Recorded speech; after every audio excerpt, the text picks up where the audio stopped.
Welcome, everyone. This is the National Veterans Show, where we bring people with expertise, people with influence, people with leadership who are passionate to support our military and our veteran community. We bring our guests from many parts of the country and those who are interested in participating with the show. You are more than welcome to request an interview. We'll be happy to have you. If you want to share your story, you have an idea, you have a business you want to promote, anything like that, we're more than happy to have you. My name is Joe Molina, and I'll be your host today. Today, we're going to start our session with our legal segment with Kelly Baglet. A little bit about Kelly. Kelly is a attorney in California, but she is, with no doubt, the best attorney you can ever meet. She brings the legal aspect into a conversational language that all of us who are not legalese can understand. So it's been an awesome experience to know Kelly. And Kelly is also part of a military family on the Marine side, a totally professional expert on so many things, an author, writes articles for a major magazine, a military magazine, and in part of her successes is the bodybuilding story. So Kelly is totally a powerhouse in so many different ways. So with that, I would like to bring Kelly and we can start our legal session. Hello, Joe. Always a pleasure to be with you. Likewise, Kelly, likewise. And today we are having a talk on asset protection. But before we do that, we have a disclaimer, right? We do, as always, yes. Any information that I share with you today on the show is only for informational purposes, and it does not create an attorney client privilege. And I want to thank you, Joe, for the introduction. Wonderful, kind words. They're all true. By all means. So thank you. And I know we have a few minutes for us to discuss something that is very, very important. And we will focus on people who are interested and who are now navigating in the business side. They own a business and the business has grown. They're building assets. Maybe they are in real estate and they're building assets that way. And I would like to focus today on that part, on the asset protection when someone owns real estate and how to best protect themselves. So I would like to start with the first question on what is it? What is asset protection? What does that mean?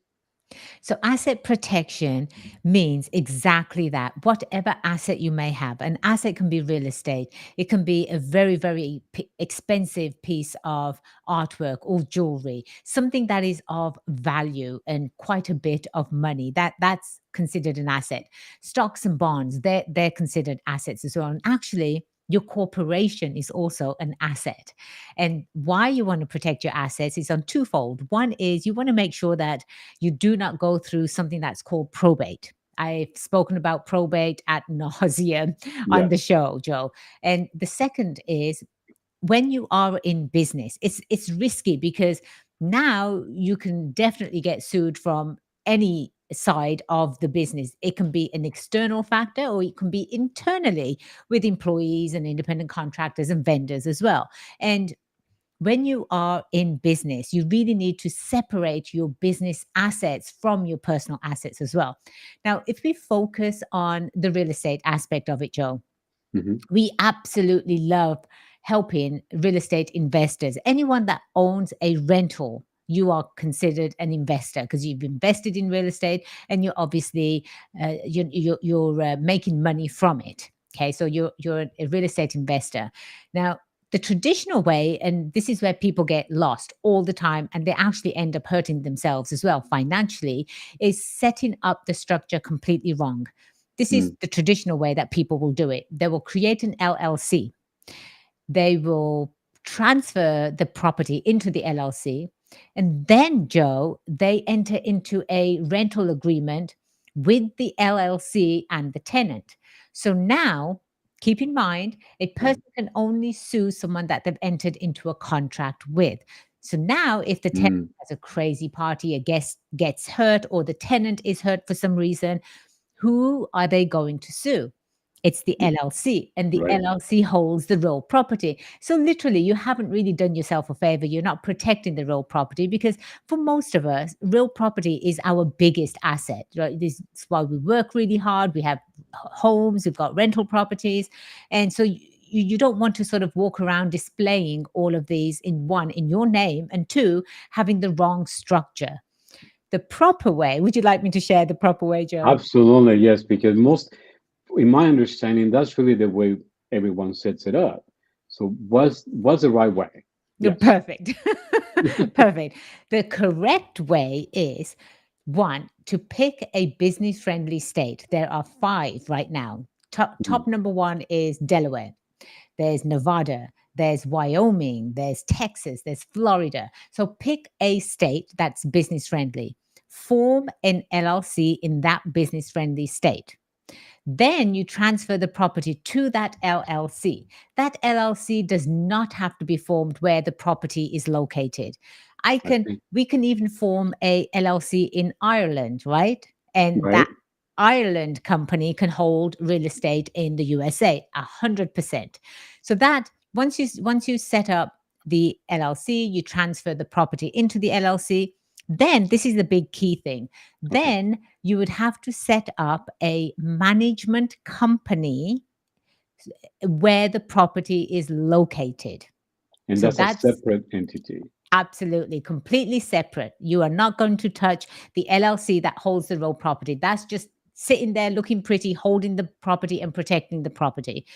The management company is set up where the property is located.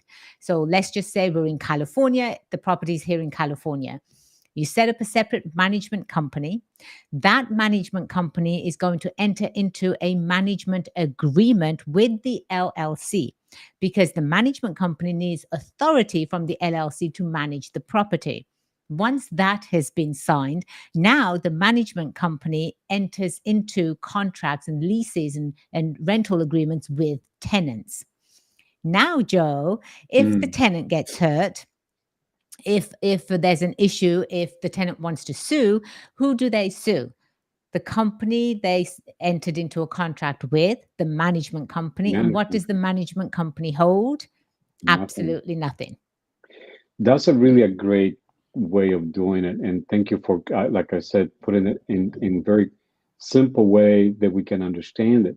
Now, question for you. So the LLC is formed, let's say Delaware or Wyoming, and then the properties in California, the management company is in California. Can this, who runs the management company? Can this the owner run it, or do they have to have somebody else? Great question. No, the owner can absolutely run the management company 100%. Okay. If the owner has a third party management company, the owner's management company can enter into a contract with the third party management company to say, here you go, we are authorizing you to manage the Mm, properties. Now in that situation, Joe, if there's a lawsuit, the third party management company is going to send that lawsuit through to the owner's management company, and again, the owner's management company holds absolutely nothing. okay. And so it keeps removing the owner away from the liability Correct. more and more. Okay. Correct. And the most important part is making sure that that management agreement is signed, is drafted correctly and signed, and also how the money flows. That's very, very Uh, important as well. that's a really key part because when people start tracking things, they start tracking the money, follow the money. So how and this may be a different part of it, but so the renter pays the rent to the management company. The management company pays the rent to the owner management company, and then how does the owner or how does the LLC gets the money in a way that is protected? What's the flow?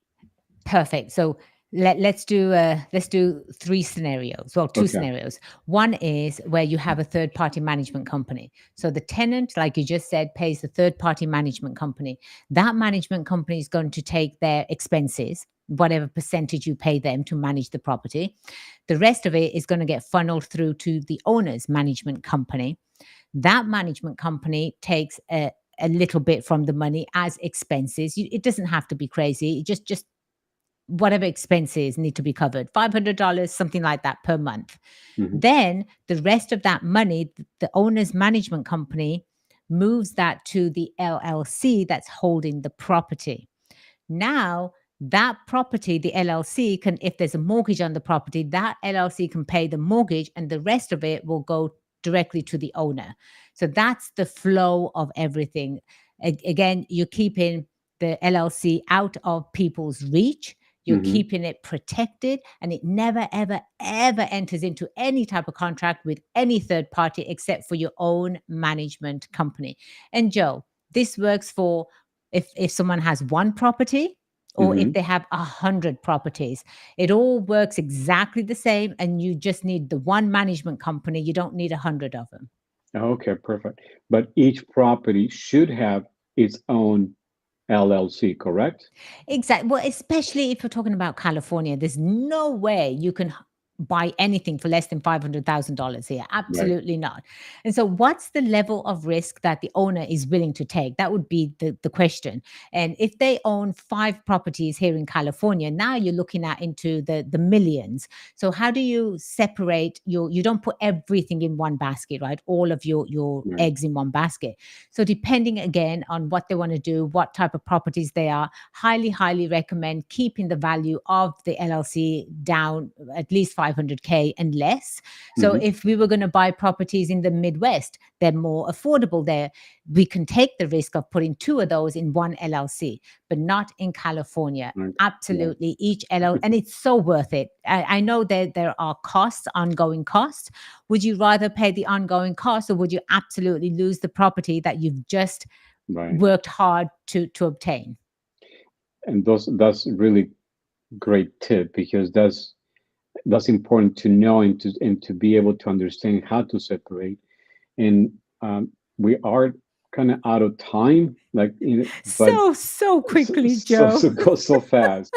But so what we will do, we'll continue next session and do the part three of this series because there's other questions that I have for you that will be beneficial to the property owners on when it comes to additional protection, taking care of their family, how do they separate that, their assets and their trust and the difference between those two. So we'll do a part three next time, and then Absolutely. because this is very very interesting and extremely helpful. So I just wanted to thank you, Kelly.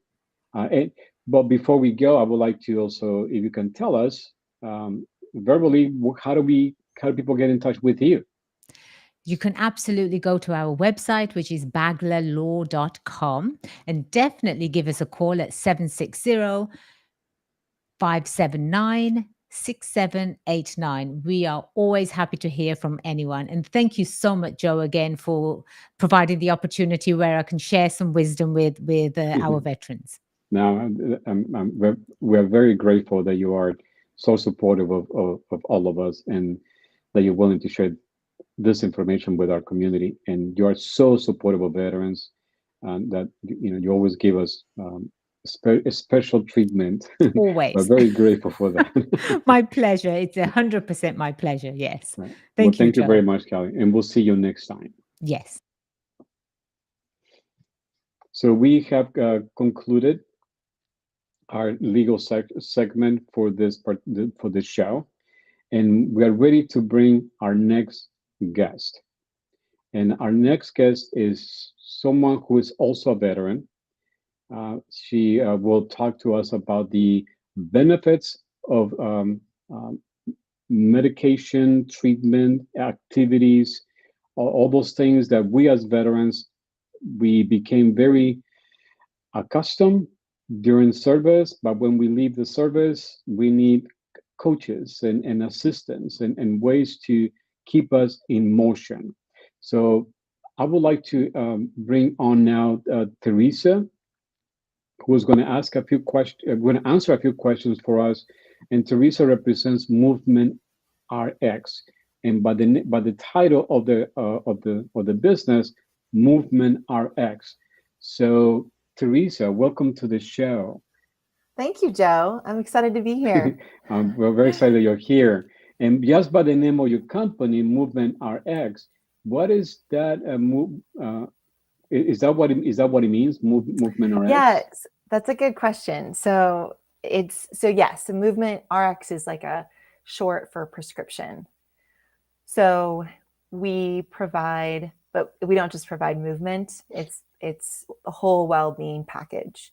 However, you can also see what we do as a movement. Okay. In the leadership space, Right. Which is how I like to see it. Well, and so can you give me an example of what it is so for our audience to understand what your company does? Of course. So I'll share with you that it started as a PT business. So I'm a doctor of physical therapy and strength and conditioning coach.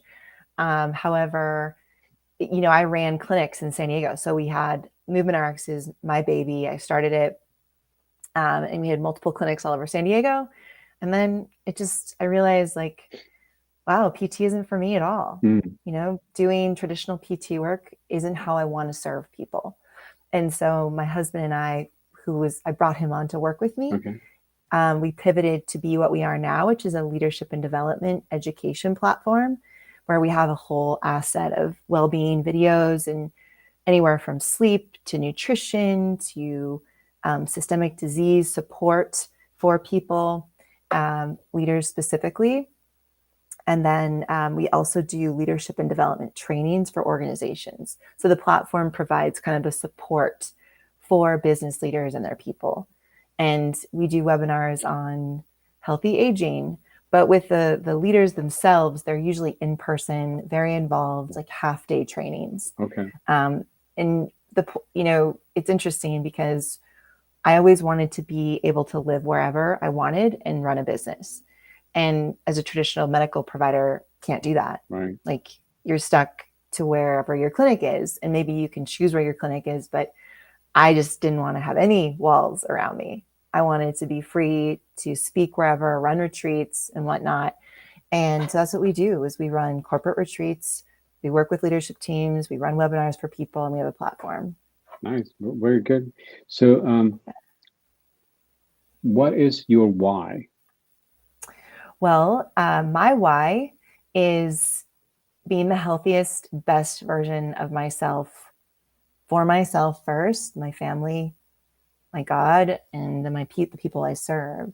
I've had a lot of struggle with my own health and well-being as a young kid, and then as a professional athlete and as a Marine. And my why is around I want to enjoy life now.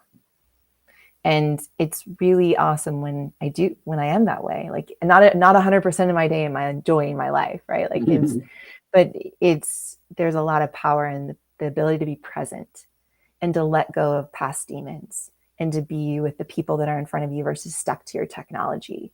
And I just see people, our mental health in our country, our physical health, people struggle so much with disconnecting.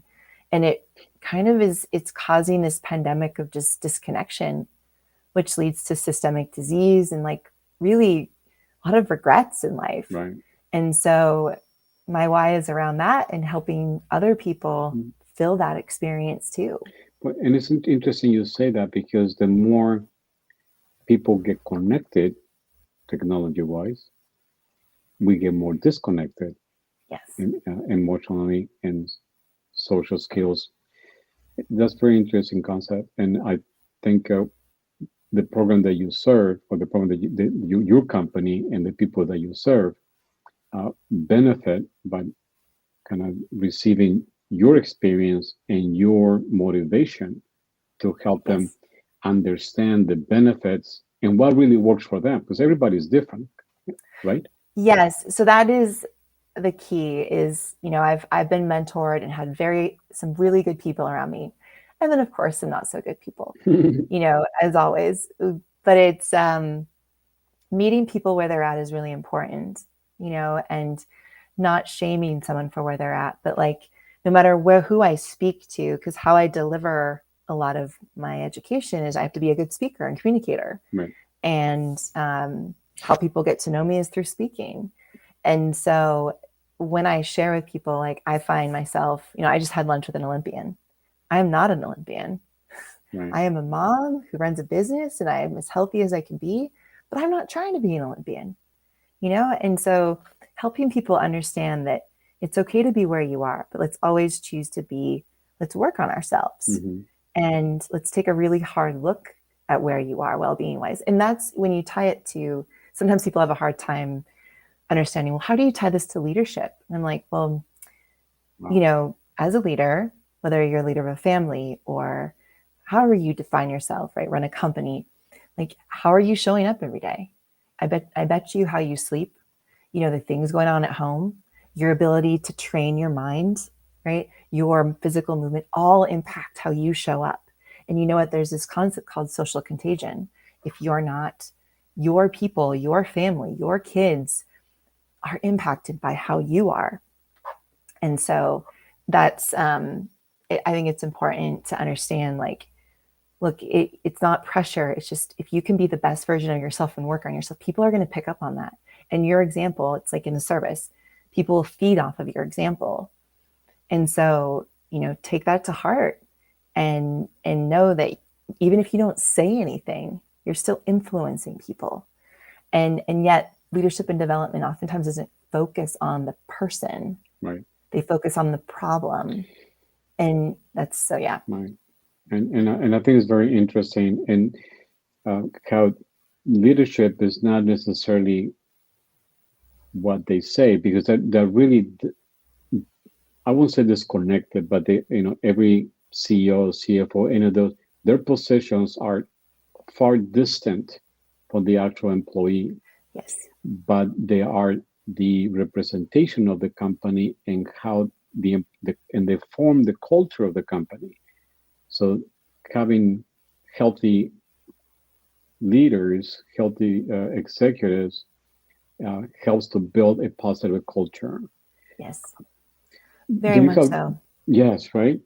And is there any resources that you would like to share with us and with the audience? Yes. So I do have this, what we call Lifestyle RX. Okay. And I know the producer has that link, but the Lifestyle RX is great. It's a link, you can download it. And what it does is so I'm big, I mean, all of us in the military probably have done land nav. So you understand, in order to get where you want to go, you have to understand where you are currently on the map. Right. And without technology, actually, with terrain association.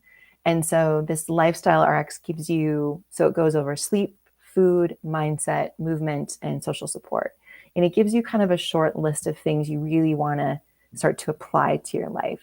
And if you Okay. think about it, all we want people to do is do one thing, small hinges swing big doors, one thing a day. And if you do that one thing, like imagine the domino effect, right? That is going to impact you. If you get up a little bit early to do a meditation, or you go for a walk, right, to get 3,000 or 4,000 more steps than you normally do, what's that going to do for you? Probably clear your head, help you feel better. So that Lifestyle RX is going to give you a clear protocol of you, if you will, of what to do in those 5 areas. And then on the back, it's got my 10 favorite self-mobilization videos that I've created. And you think of like self-massage. Who doesn't need a little self-massage? You use balls and bands to Right. work on nitty-gritty tissue. And that's kind of the PT side of me. So you'll enjoy some of that PT love on the Mm. backside of the Lifestyle RX. Well, nice. So, and I know we are running out of time, Okay. but